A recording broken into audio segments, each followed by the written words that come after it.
하기를 원하는데, 십자가의 길, 제자의 길이라는 제목으로 우리 하나님 말씀을 상고하기를 원합니다. 성경에 보면, 특별히 복음서에 보면 제자라는 단어가 많이 나옵니다. 예수님의 제자들.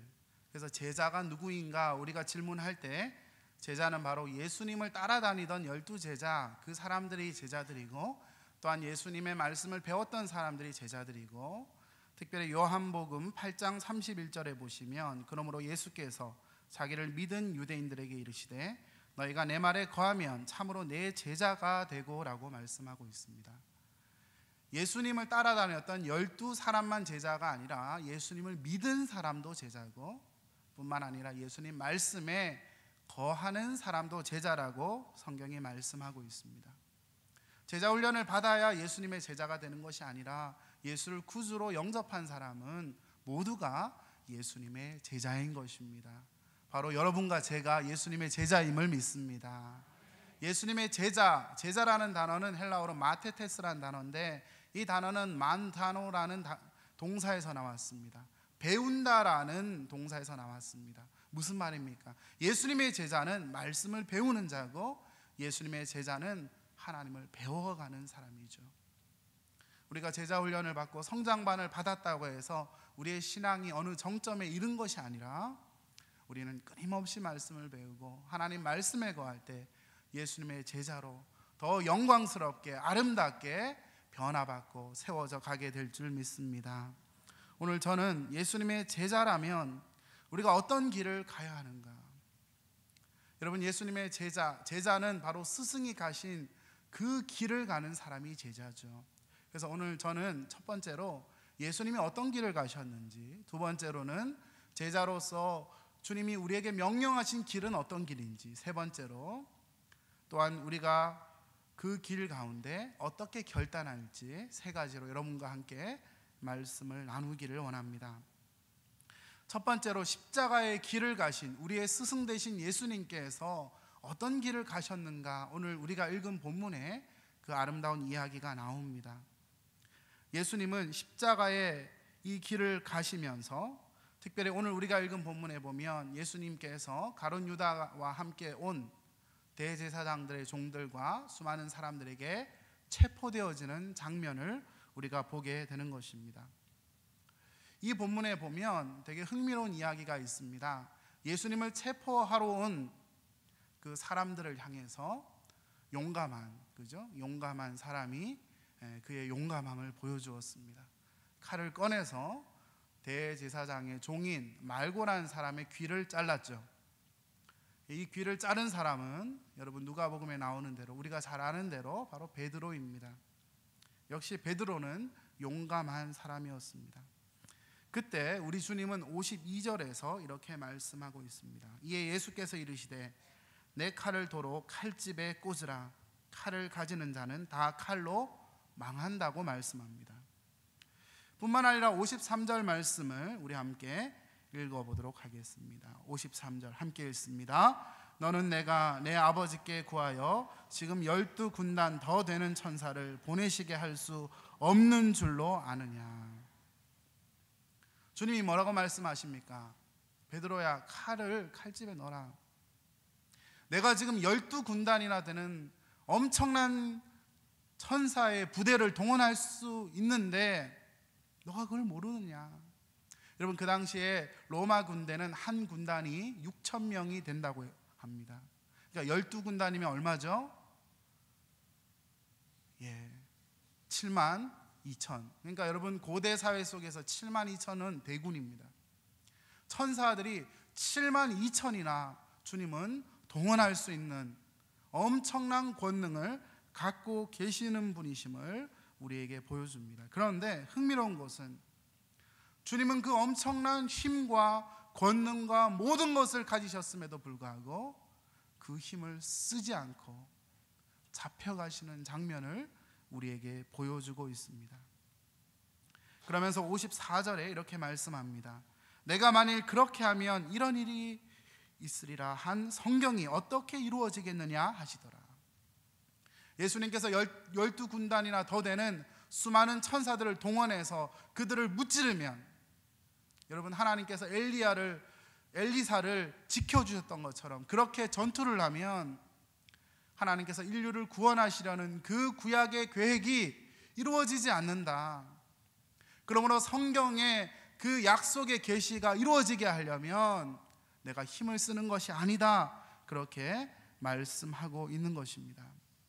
예수님께서 가신 길은 바로 십자가의 길이었습니다. 그 길은 자기 자신의 힘을, 자기의 권력을, 자기가 갖고 있는 모든 것을 사용하는 것이 아니라 자기를 내려놓는 길이었고 자신을 포기하는 길이었음을 우리에게 보여줍니다. 빌립보서 2장 6절에 그는 근본 하나님의 본체시나 하나님과 동등됨을 취할 것으로 여기지 아니하시고 오히려 자기를 비워 종의 형체를 가지사 사람들과 같이 되셨고 사람의 모양으로 나타나사 자기를 낮추시고 죽기까지 복종하셨으니 곧 십자가에 죽으심이라. 주님께서 하신 일은 바로 죽기까지 복종하시는 일. 예수님께서 겟세마네 기도의 동산에서 기도하실 때 뭐라고 기도하셨습니까? 내 아버지여 만일 할만하시거든 이 잔을 내게서 지나가게 하옵소서. 그러나 나의 원대로 마시옵고 아버지의 원대로 하옵소서. 철저히 하나님의 뜻에 복종하시고 순종하셨던 예수님, 십자가의 길은 바로 아버지의 뜻에 철저히 순종하셨던 길임을 오늘 성경이 우리에게 보여주고 있는 것입니다.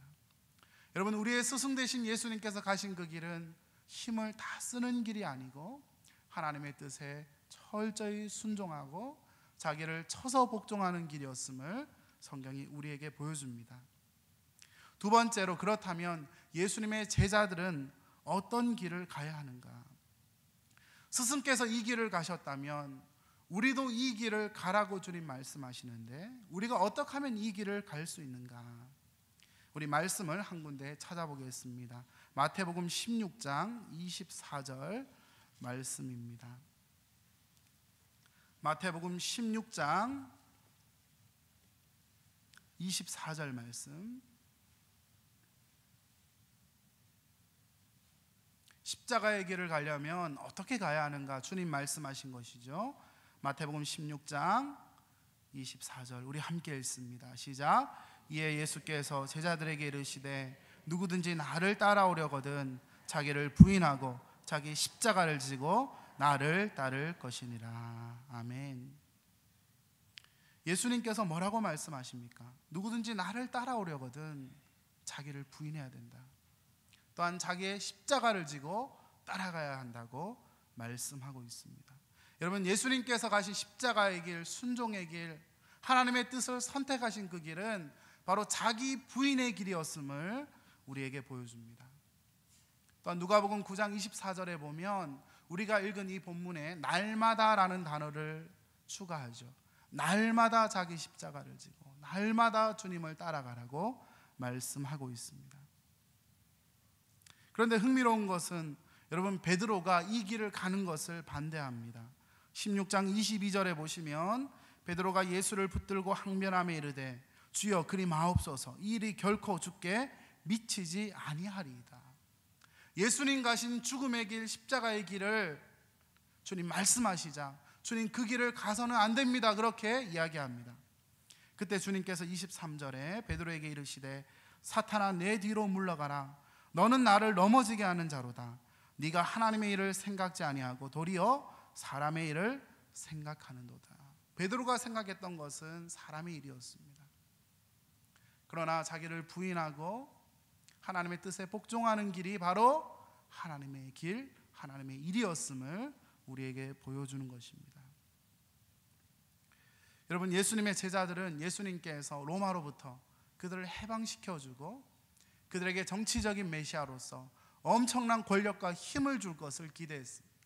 그러나 우리의 메시아 되신, 우리의 스승 되신 예수님은 지금 죽으러 간다고 말씀합니다. 그러자 베드로는 그 일이 있으면 안 된다고 얘기했는데 바로 우리가 생각하는 그것은, 베드로가 생각했던 그 길은 사람의 일이라고 주님이 말씀하고 있습니다. 여러분, 예수님의 제자가 된다는 것은요, 우리의 본성과 계속해서 부딪히는 일입니다. 예수님 가신 그 길을 자기를 부인하고 십자가 지고 가는 그 길은 우리가 본성적으로 자연스럽게 되는 길이 아니라 날마다 자기를 부인해야 경험할 수 있는 길이라고 우리에게 말씀합니다. 여러분, 자기를 부인하는 것이 무엇입니까? 흔히 사람들은 자기를 부인한다 하면 자기 자신을 비굴하게 생각한다든지 자신을 증오한다든지 이렇게 생각을 합니다. 리차드 포스터가 쓴 영적 훈련과 성장이라는 책에 보면 자기 부인에 대해서 분명하게 이야기합니다. 자기 부인은 어떤 사람들이 생각하는 것처럼 자기 정체성을 상실하는 것을 의미하지 않는다. 정체성이 없이는 서로 복종하는 일도 불가능해진다. 이렇게 말했습니다. 여러분, 자기를 부인한다는 것은 나를 증오하고 나를 싫어하는 것이 아니고 나를 하나님 앞에서 발견하는 것, 나의 죄성이 없어지고 내 안에 예수 그리스도의 영광이 강력하게 자리 잡는 것, 그것이 바로 자기를 부인하는 것이라고 말씀하고 있는 것입니다. 여러분, 우리는 주님의 뜻에 순종하기 위하여 부름받은 사람입니다. 마르틴 루터는 말하기를 그리스도인은 아무에게도 종속되지 않은 가장 자유로운 분인 동시에 또한 모든 사람에게 종속된 종이다. 예수님은 모든 것에서 자유한 분이시지만 동시에 하나님의 뜻에 붙들림 받은 종이다. 결국 그 길을 가신 예수님께서 우리로 하여금 자기를 부인하고 십자가의 길을 너희도 따라오라고 주님이 명령하고 있는 것입니다. 자기를 부인한다는 것은 자기를 학대하거나 자학하거나 때로는 금욕하는 것, 심지어 자살하는 것도 아닙니다. 왜냐하면 사람은 자살을 통해서 자기의 고집을 관철할 수 있기 때문입니다.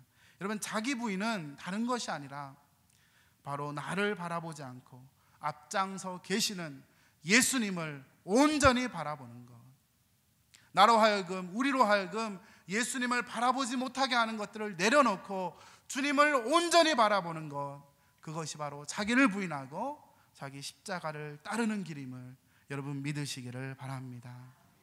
현대 기독교는 세속화와 싸우고 있습니다. 현대 기독교는 욕망과의 싸움을 벌이고 있습니다. 여러분, 사람들이 처음에 만나면요, 어떤 일을 하는지 아십니까? 여러분, 반갑게 인사해도 기싸움이 있습니다. 누가 더 힘이 센지 기싸움을 하고요, 어느 정도 기싸움이 지나면 서열이 정해지는 것입니다.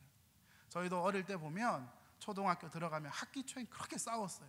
그래서 서열을 정하고 약육 강식 적자 생존의 이 학교의 생활이 시작되는 것입니다. 여러분, 사람은 누구나 이렇게 기싸움을 하면서 내가 더 세다는 것을 보여주길 원합니다. 때로 그것이 필요할 때도 있습니다. 그런데 우리는 거기에서만 머물러서는 안 됩니다. 왜냐하면 십자가를 지는 예수의 제자는 결국 사람들을 용납하는 그 길을 바로 가는 사람이기 때문입니다. 예수님께서 보여주신 길은 어떤 길입니까? 예수님께서 하나님의 뜻에 순종한 길이고 예수님께서 하나님의 뜻에 철저히 복종해 가신 길인데, 바로 여러분도 우리도 그 길을 가라. 그 길을 가려면 자기를 부인하고 자기 십자가를 지고 따르라고 말씀하고 있습니다. 세 번째로, 그렇다면 우리가 이 길을 어떻게 갈 것인가 하는 점입니다. 여러분, 십자가를 지고 주를 따르는 길은요, 사실 쉬운 길이 아닙니다.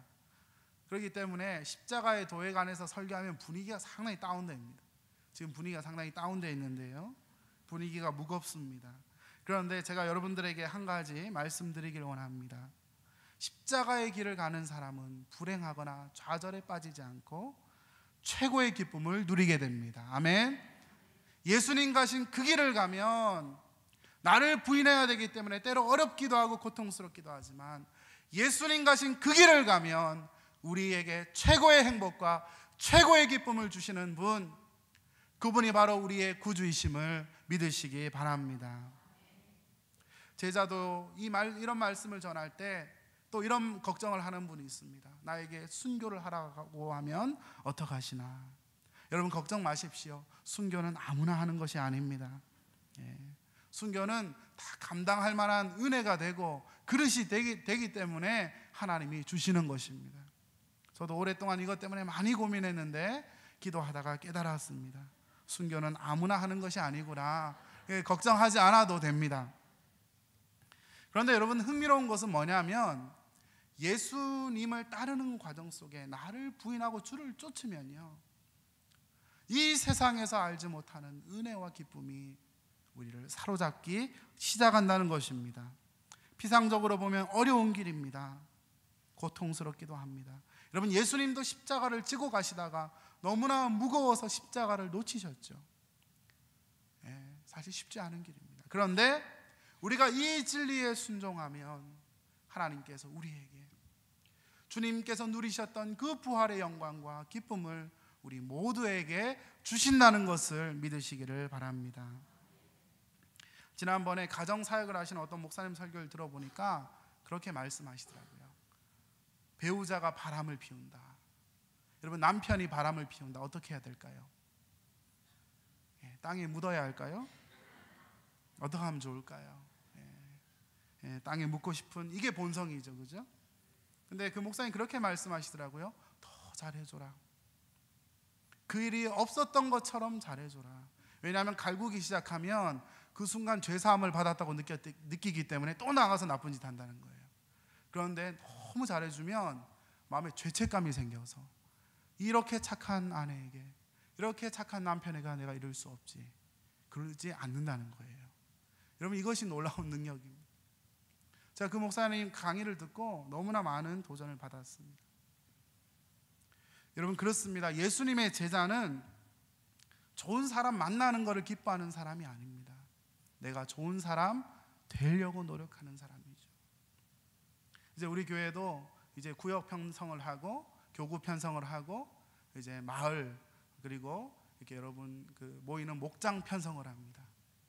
제가 이게 대학부 사역을 하면서 애들이 목사님 저 이쪽 순에 넣어주세요. 그쪽 리더 만나게 해주세요. 여러분, 엄청난 압박이 들어옵니다. 우리 교회는 안 그럴 거라고 저는 확신합니다. 그런데요, 여러분, 되게 흥미로운 게 뭔지 아세요? 내가 좋아하는 사람과 만났는데 관계가 이상해지는 경우가 되게 많습니다. 반면에 나랑 어려울 것 같았는데 오히려 성장하게 되는 은혜가 정말 많죠. 여러분, 교회 생활을 하면 어떻습니까? 모두가 마음에 드십니까? 웃으시는 분들 보니까 마음에 찔림이 있는 것 같습니다. 여러분, 사람은요, 자기가 마음에 맞는 사람이 있고요, 이상하게 마음 안 맞는 사람이 있어요. 어느 조직이건 어떤 리더를 싫어하는 사람은 10%는 최소 된다, 이렇게 제가 통계를 본 적이 있습니다.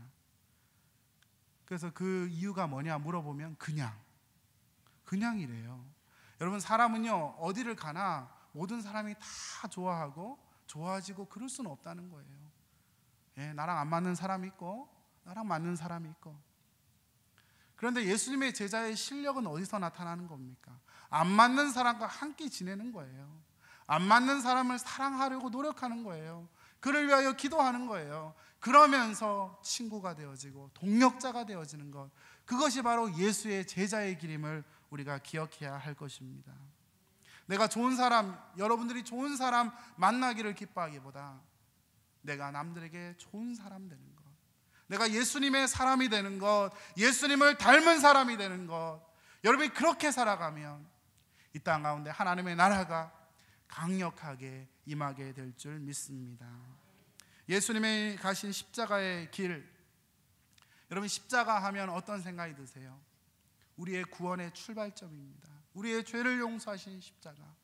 여러분, 십자가는 구원의 출발일 뿐만 아니라 우리가 맺는 수많은 사람들과의 관계 속에서, 우리가 맺는 수많은 존재들과의 관계 속에서 투영되어져야 할 그것이 바로 십자가인 것이죠. 우리는 자격 없는 자였습니다. 구원받을 자격과 조건이 우리에게 아무것도 없었습니다. 그런데 하나님의 은혜로 주의 십자가의 보혈로 말미암아 우리는 구원받았습니다. 아멘. 그렇게 용서받은 사람이라면, 엄청난 죄를 용서받은 사람이라면, 우리가 맞지 않는다고 해서 어떤 사람은 가리고 어떤 사람은 배척하고, 그것은 은혜 받은 자의 도리가 아니라는 것을 다시 한번 이 아침에 결단할 수 있기를 주의 이름으로 축복합니다. 십자가를 통과한 사람이라면, 십자가를 통과한 사람이라면 십자가의 사랑으로 사람들을 껴안는 여러분 될 수 있기를 주의 이름으로 축복합니다. 저희 부친, 저희 모친은 목회자이셨고 저희 부모님은 좀 일찍 은퇴를 하셔서 포항에 계십니다. 저희 부모님은 저에게 가장 좋은 멘토이십니다. 부모님은 개척교회를 3군데 하셨습니다. 서울에서 한 군데 하고 대구에서 한 군데 하시고 나중에 울산에서 하시고 거기서 정착을 하셨습니다. 한 번은 개척교회를 하시다가 저희 어머님께서 기도 모임을 이렇게 인도하고 계시는데 밖에서 누군가 문을 막 두들기는 것입니다. 문을 열고 보니까 여러분 기도 모임에 나온 한 집사님의 남편인데 그 남편이 예수님을 믿지 않는 거예요. 근데 이분이 되게 거친 분이었던 것 같습니다. 우리 어머님을 보시자마자 그냥 막 때리더래요. 여러분 정말 이렇게 목회자 또한 사모로 사는 게 정말 쉽지 않구나 하는 걸 제가 부모님을 통해 봤어요. 근데 우리 어머니가 이 얘기를 저한테도 한 번도 안 하셨어요. 근데 최근에 명절에 가니까 이 얘기를 하시더라고요. 어머님이 이유도 없이 막 사람한테, 남자한테 맞는 거예요. 그런데 그 순간 성령님께서 어머니에게 어떤 마음을 주셨냐면, 얘야, 너 지금 이 일을 당했다고 사람들에게 얘기하지 마라. 성령님께서 그런 마음을 주시더래요. 어머니를 때리고 괴롭히고 욕하던 그 사람에 대해서도 전혀 불편한 마음을 안 주시더래요. 하나님이 특별한 은혜를 주셨던 것 같아요. 그러면서 저희 부모님이 보여주셨던 모습은 정말 그런 비참한 일이 있어도 성도를 위하여 기도하시는 모습, 그것을 제가 보면서 자랐던 것 같습니다. 여러분, 십자가를 믿는, 십자가를 통과한 사람은 바로 관계를 통해서 십자가의 사랑이 드러나게 되어 있습니다. 최근에 읽은 책 중에 예일대학교 신학부 교수인 미라슬로브 볼프라는 분이 있습니다. 이름이 되게 어렵습니다. 볼프라는 신학자가 쓴 책 중에 배제와 포용이라는 책이 있는데요, 제가 이 책을 보면서 너무 은혜를 많이 받았습니다. 이분은 크로아티아라는 유럽에서 태어난 분이고 또 미국에서 신학을 하고 독일에서 신학을 한 사람인데, 크로아티아는 옛날에 공산주의 국가였습니다. 이 볼프라는 신학자의 부친도 목사님이셨고 공산주의 국가에서 살았기 때문에 자신의 아버지가 목회자라는 사실이 상당히 수치스러웠다고 합니다. 그리고 크로아티아는 그 당시에 내전이 계속 있었고요. 그리고 이슬람교, 러시아 종교, 수많은 종교들이 있는 종교 다원 사회였습니다. 그는 정말 목사의 아들이라는 것이 너무 수치스러웠다. 그런데 그의 누나의 남편, 어떻게 되죠? 매형입니까? 훌륭하십니다. 매형인 목사님이, 쿠즈믹이라는 목사님이 이분을 계속 케어하고 섬겼어요. 그리고 예수 그리스도를 영접하고 신학을 하기로 결단했습니다. 이 쿠즈믹이 누구냐 하면 제가 미국에서 공부할 때 그 신학교 성교학 교수님이셨어요. 제가 최근에 그걸 깨달았습니다. 화장실에서 자주 봤는데 그분이었던 거예요. 여러분, 화장실에서 만나는 분들 중에 위대한 분이 있을 수 있습니다. 이 쿠즈믹이라는 분의 사랑을 받고 이 볼프라는 신학자가 나중에 세계적인 신학자가 됐고, 이 배제와 포용이라는 책은 정말 위대한 책입니다. 볼프의 고민이 뭐였냐면 크로아티아 안에 전쟁이 있었고 내전이 있었고 동족들끼리 서로 짓밟으며 총칼을 들이대는, 심지어 체트닉이라는 부족은 자기의 동족들을 얼마나 비참하게 죽였는지 모릅니다. 여성들을 강간했고 교회를 불태웠고 수많은 사람들을 수용소에 끌고 가는, 그렇게 자랐던 신학자. 그래서 그의 고민은 어떻게 하면 우리를 욕하고 공격하고 심지어 죽이기까지 하는 사람들, 저 사람들을 어떻게 대해야 할 것인가, 이 신학자의 고민이었습니다. 그래서 이 신학자는 그리스도의 길을 우리에게 강조하면서, 보라, 주님께서 죄인들을 위하여 기도하지 않으셨나, 그들을 배제하지 말고 포용해야 한다, 그것이 바로 십자가의 길이라고 이 책에서 강조하고 있습니다.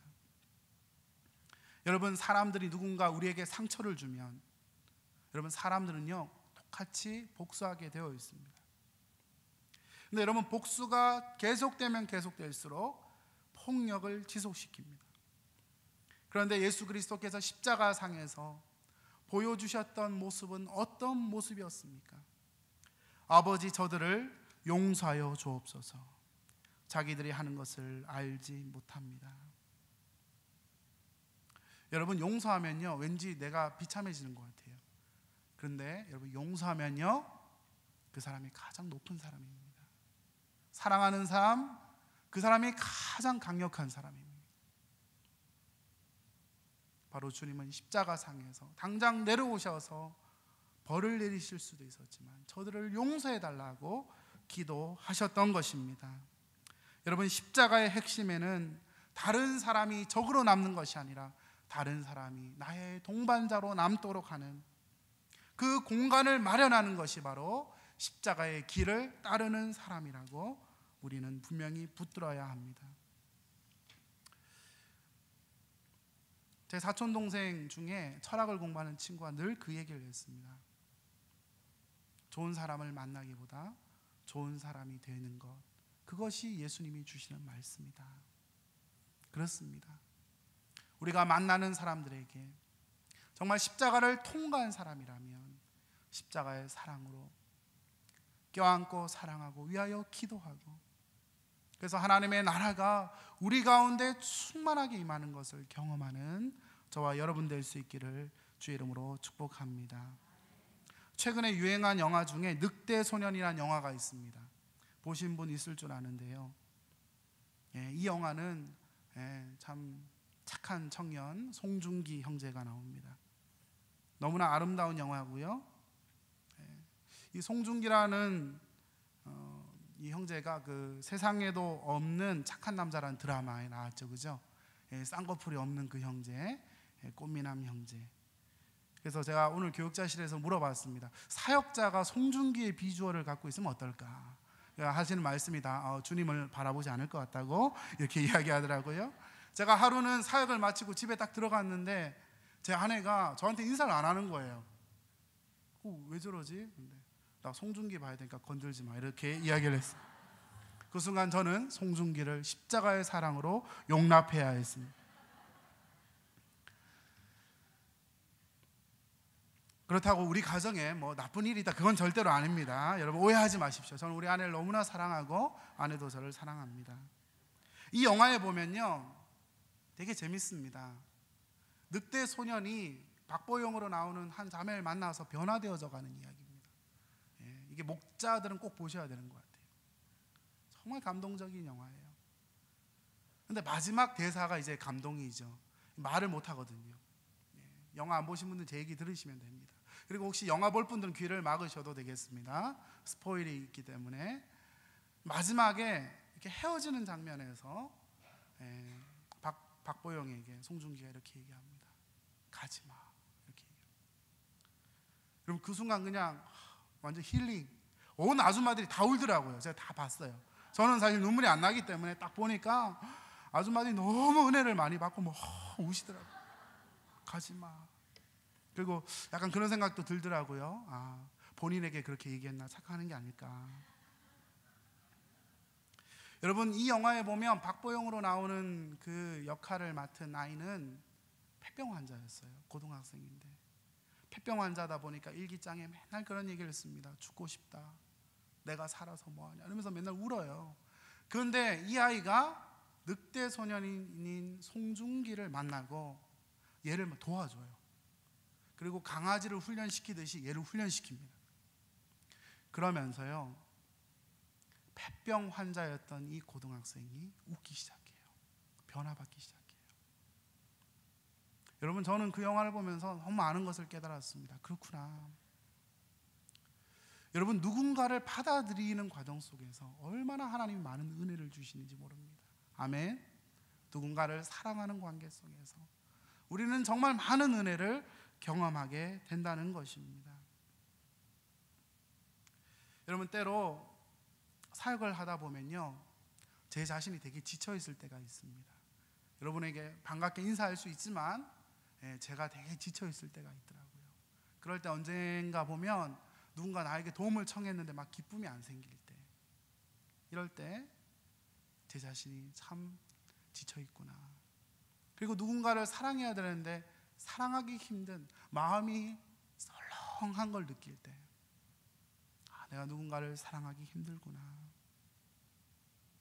여러분, 주님을 섬기는 목회자라고 하지만 때로 사랑하지 못하는 자신을 볼 때 정말 목회자로서 아직도 부족하구나 하는 것을 더 많이 느끼게 됩니다. 여러분, 그럴 때마다 또한 제가 거기서 그치지 않고 바라보게 되는 것이 있습니다. 그것은 바로 나 같은 이런 사람을 끝까지 사랑하시는 십자가의 사랑, 그 예수님의 위대한 사랑은 얼마나 강력하고 놀라운 것인가.